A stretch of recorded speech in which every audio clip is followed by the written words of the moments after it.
కృష్ణుడు తనకీ తన వారికీ చేసిన ఉపకారాలను, కంటికి రెప్పలా కాపాడిన సన్నివేశాలను తలుచుకుని తక్కిన సోదరుల ముందర అన్నకు చెప్పుకుని కకావికలైపోతున్నాడు గాంధీవి అయిన అర్జునుడు.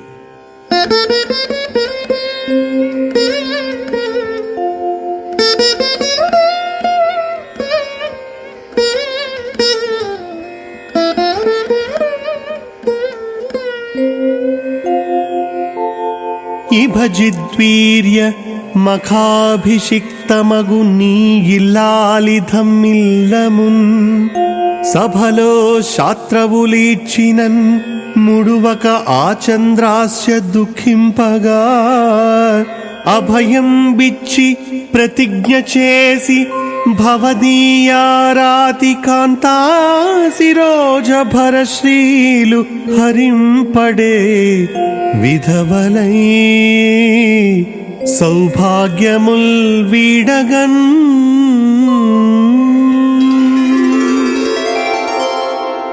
ఏనుగులను చీల్చి చెండాడే గొప్ప శక్తిగల సింహం వంటి పరాక్రమం గల ఓ ధర్మరాజా, నీ ధర్మపత్ని ద్రౌపది రాజసూయము, అశ్వమేధము మొదలైన మహాయజ్ఞాలు చేసినప్పుడు నీతో పాటు అవభృత స్నానం చేసిన గొప్ప పవిత్రమూర్తి.